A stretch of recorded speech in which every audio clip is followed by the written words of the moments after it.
ટ્રેક્ટરે બેઠા હતા ને ઓચિંતાનો હાવજ આવી ગયો છે. દિનુભાઈ અહીંયા જોઈ રહ્યા છે વરસાદ જ એવી રીતે વરસે કા દિનુભાઈ? હા. હેલો મિત્રો, કેમ છો બધા? મજામાં? તો મજામાં જ રહેવાનું છે. તો આજે આપણે આવી ગયા છીએ દિનુભાઈ દેસાઈના ખેતર, જ્યાં કપાસનું વાવેતર થાય છે. જો તો આપણે દિનુભાઈ શેઠ છે અહીંયા, એની યાર બે વાત કરીશું આપણે. દિનુભાઈ શું કહેવો કપા વિશે આપણે વાવણીનું? ફરી સોંપવા પડે છે કપાસ છે બધા. દિનુભાઈ એમ કહે છે કે એક વાર તો સોંપ્યા પણ હવે ફરીને સોંપવા પડે છે, પણ શું કરવું, વરસાદ જ એવી રીતે વરસે કા દિનુભાઈ? હા. બીજું કયો? બીજું કાંઈ નહીં, આમ તો ફરી સોંપવા પડ્યા. દિનુભાઈ એમ કહે છે કે હવે ફરીને સોંપ્યા છે. જો આપણે પહેલી વખત તો એ લોકોએ આમાં સોંપી દીધા હતા, પણ ફરીને હવે વાવેતર કરે છે, કેમ કે પહેલી વખત એને સોંપ્યા ને એ ફટાક્યા થઈ ગયા હતા, કોટા નીકળીને વળી ગયા હતા કપાસિયાના, એટલે ફરી વાર સોંપે છે. તો મિત્રો આપણે દિનુભાઈનું ખેતર છે ને આ સેલ છે, જ્યાં અહીંયા પાણી બહુ સરસ મજાનું વહે છે. જો આમ તો અમારા લોકો આને ખારી ગઈ, તો ખારીના કાંઠે છે. અને દિનુભાઈ આપણે આ બાવળ વિશે વાત કરતા હતા કે 40 વર્ષ જૂનો આ બાવળ છે. એકદમ નેરાની કાંઠે એકદમ હશે, અને પાણી પણ સરસ મજાનું નીચે ભરેલું છે. જુઓ તમે, બાવળ 40 વર્ષ જૂનો છે એમ કહેવામાં આવે છે. દિનુભાઈ એમ કહે છે એ લોકો જો આવે કપાસિયાનું કામ ચાલુ છે. દિનુભાઈ શેઠ સામે છે, કદાચ મોબાઈલમાં વાત કરતા હશે. અને મિત્રો એક દુઃખ ઘટનાની વાત કરવામાં આવે ને મિત્રો, જે દિનુભાઈ શેઠ છે ને એના ભાઈ, એમ કહેવાય કે અહીંયા એની બાજુમાં જેની વાડી છે એની એક શેઠે, એટલે સિંહે એની ઉપર હુમલો કર્યો. સિંહે હુમલો તો કર્યો મિત્રો, પણ એને આઈના ફાડી ખાધા છે.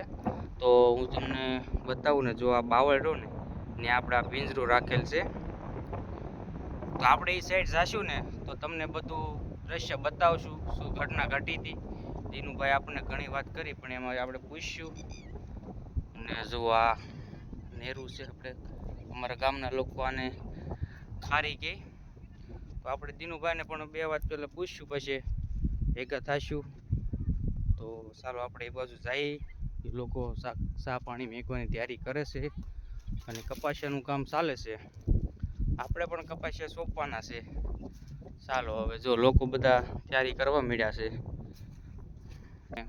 મેકેલું છે ત્યાં. દિનુભાઈ એ ઘટના કેવી રીતે ઘટી હતી? એ ટ્રેક્ટરે બેઠા હતા ને ઓચિંતાનો હાવજ આવી ગયો છે. તો આપણે જો હુમલો કરેલો છે. આ જે દેશી બાવળ રહ્યો ને, જો ત્યાં પિંજરું રાખેલ છે, તો આપણે એ પિંજરું પણ તમને બધું બતાવશું. ત્યાં હું ઘટના ઘટી હતી થોડીક વાત કરીશું એ વિશે કા દિનુભાઈ? હા. તો ચાલો પછી મળવી આપણે.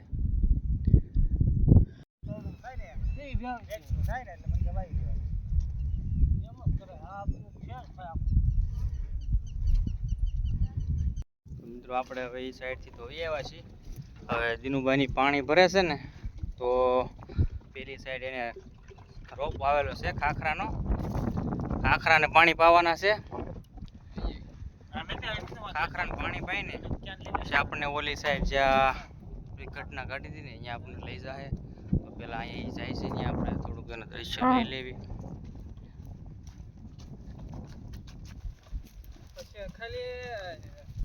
મિત્રો આ છે ખાખરાનો રોપ, એને પાણી પાવાના છે દિનુભાઈની. એ વાડીમાં સાયા માટે વાવ્યો છે.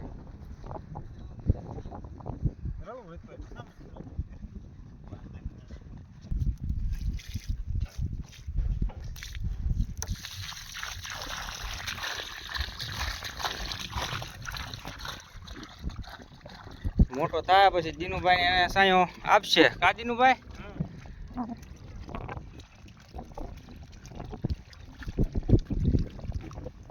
તો ચાલો હવે ત્યાં પાણી પાઈ દે, પછી આપણે ઓલી સાઈડ જઈશું. હવે તો મિત્રો જ્યાં સિંહે દિલીપભાઈ ઉપર હુમલો કરેલ છે ત્યાં આપણે જઈ રહ્યા છીએ. જો દિનેશભાઈ અહીંયા પૂકી ગયા છે. દિનેશભાઈ આપણને બે વાત કરશે કે ભાઈ ઉપર સિંહે આવી રીતે હુમલો કરેલ હતો. તો એ આ જગ્યા છે એની વાડીમાં. એ વાડીમાં હાથી હાંકવા આવ્યા હતા. હાથી હાંકવા કદાચ અહીંયા પાણી પીવા 5 મિનિટ ખોટી થયા તો એની ઉપર આવો બનાવ બની ગયો હતો. આપણને જાજી માહિતી કાંઈ છે નહીં. જો આ પિંજરું મેકેલ છે તે હાવજને પકડવા. તો ચાલો મિત્રો, આ પિંજરું મેકેલ છે પણ દિનુભાઈ ત્યાં જોઈ રહ્યા છે. તો ત્યાં આપણને બતાવશે કે કઈ રીતે આવું બધું ઘટના ઘટી હતી. જો એમ કહે છે કે અહીંયા જ બનાવ બન્યો હતો. આ રીતનું જો તમે જોઈ શકો, અહીંયા સિંહે હુમલો અહીંયા કર્યો હતો. અહીંથી આમ સિંહ ઢવડીને લઈ ગયેલો છે આ જનાવર. એમ દિનુભાઈ બિચારા ઘણી દુઃખની વાત છે, પણ શું કરે હવે, વન્ય પ્રાણી આવો બનાવ બન્યો છે. આ દિનુભાઈ શું કહેશો એમાં? વન્ય પ્રાણી ખાઈ ગયું છે. હવે આમાં હુમલો કરેલો છે આમાં.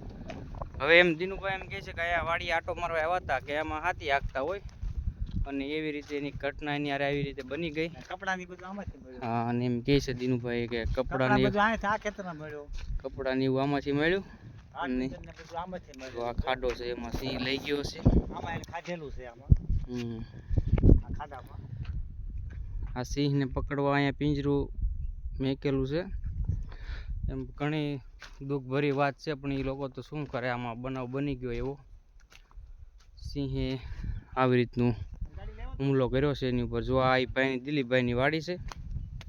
આમાં આટો મારવા આવેલા હતા એની ઉપર આવી બનાવ બની, આફત આવી ગઈ છે. તો મિત્રો, આવી રીતે વાત હતી બધી. આ જો અહીંયા સિંહે અહીંયા દિનુભાઈ એમ કહે છે સિંહ આમાં લઈ ગયો હતો અને એને ફાડી ખાધેલા છે આમાં. જો આ દિનુભાઈ એમ કહે કે આપણે તમને એનું જો બતાવશું. જો આ સિંહ અહીંથી ઢવડીને લાવ્યો હતો, તમે જોઈ શકો ને. તો જો આ નિશાન સાફ દેખાય છે કે આ સિંહે જ કરેલું હોય એવું. પછી તો આમાં કાંઈ કહેવાય નહીં, આમાં શું ઘટના ઘટી હોય. આ વાડી છે એ ભાઈની, દિલીપભાઈની વાડી છે. મિત્રો, આપણે અહીંયાથી આટો મારીને તો વૈયા છીએ. ત્યાં પણ એના રસ્તે જો આ બાવળ જે નડતરું બધા, એમાં બાવળ પણ દિનેશભાઈ એને કઢવી નાખ્યા છે. કેમ કે અહીંયા વાડીએ આવે ખેતરે અને અઘોસર હોય એની હિસાબે આ બાવળ પણ કઢવી નાખ્યા. કેમ કે ખુલ્લું હોય તો અહીંયા આવે તો કંઈક હોય તો દેખાય, એમાં આ કઢવી નાખ્યું છે બધું. જો આ બધું ચોખ્ખું કરી નાખ્યું છે. ચોખ્ખું એટલા માટે કર્યું કેમ કે અહીંયા ખેતર આટો મારવા આવે તો ખુલ્લી જગ્યા હોય તો બધો માહોલ સારો દેખાય એટલા માટે. જો અને એનું કપાસનું સોંપવાનું કામ પણ પૂરું થઈ રહ્યું છે. સોંપવાનું કામ પૂરું થવા આવી ગયું છે. દિનેશભાઈ સામે બેઠા છે. તો મિત્રો, આજ માટે એટલું. બન્યા રહેજો આપણી ચેનલમાં, વિડીયો આખો જોજો.